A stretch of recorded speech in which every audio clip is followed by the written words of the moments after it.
junior holiday to do just that. Brian and I walked down off the bleachers. We knew it would take time for the boys to settle enough to head back to the locker room and get changed before they were ready to leave, so we patiently waited off to the side.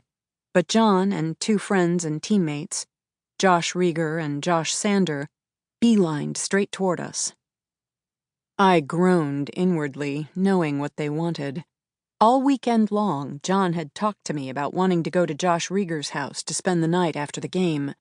And all weekend long, I downplayed it, because I didn't want him to go. I couldn't explain why. I just had a weird feeling about it.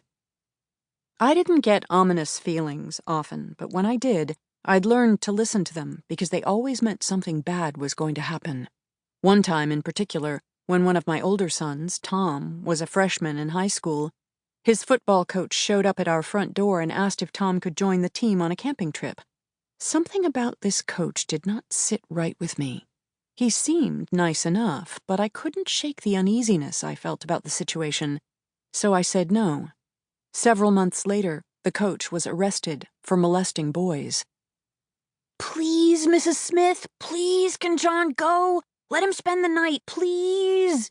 The two Joshes had ganged up on Brian and me. They knew Brian was a pushover, so they had to lay it on thick to Mama. "Can I, Mom? Can I?" Everything within me wanted to shout no, to encircle his sweaty body in my arms and whisk him home to safety. From what? I didn't know. But I looked into my sweet boy's big, beautiful, dark eyes filled with excitement. How could I say no to him? They'd just won the game. They were good kids.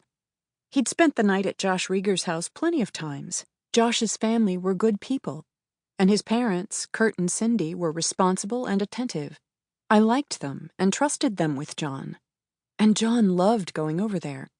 I'm sure I'm just being overly protective, I decided. I looked at these 14-year-old boys who stood in front of me, so eager to extend their celebration and have a little fun downtime. Joyce, you cannot be a stick in the mud. You can't be that mom. "Mom?" John needed an answer. I sighed and nodded, against my better judgment, knowing I couldn't deny that kid something so simple. And sure, I was overreacting to the uneasiness I felt. "Okay, you can go." The boys all shouted their relief. "Thanks, Mrs. Smith. This is great. We're going to have—" "Just make sure you're safe, and don't do anything stupid." Ha, I thought. They're 14. They're boys. Of course they're going to do something stupid. Just as long as it's not dangerous stupid. "Thanks, Mom. Thanks, Dad." "Make sure you stay in touch," I told him, as Brian and I gathered our coats to leave. "I will. See you." He turned and ran back to his team, still celebrating with their coach. True to his word, John texted me later that night to let me know they were having fun hanging out with Josh Rieger's family, eating pizza rolls, drinking soda, and playing Call of Duty. No big deal. I smiled and felt relieved. They were good boys. I didn't know why my spirit had been so troubled about John spending the night over there. Nothing to worry about, I reminded myself. What John failed to mention to me was that earlier that evening the boys had gotten bored and wandered 2 blocks away to Lake St. Louise, a small lake in the Riegers neighborhood that they liked to visit. They saw that the lake was iced over, so they got the harebrained idea to walk out onto the ice, squat down, take a photo of themselves, and then post it on Instagram. The boys were dressed lightly. No coats. John wore shorts and a sleeveless t-shirt. Yes, it was unseasonably warm for January in the St. Louis area. But still, shorts and a sleeveless t-shirt? Had I known about his attire, or, more important, about his ice-capade adventure, I would have driven straight over and hauled him home. But I didn't know. Parents so rarely know everything 14-year-olds do, unfortunately.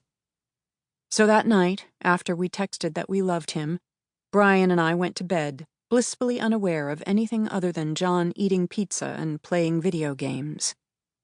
Monday, January 19th, 2015. The next morning passed uneventfully. Brian headed to his job as a corporate media event specialist at Boeing, since the Martin Luther King holiday wasn't an official day off for his company. I fed and petted our dog.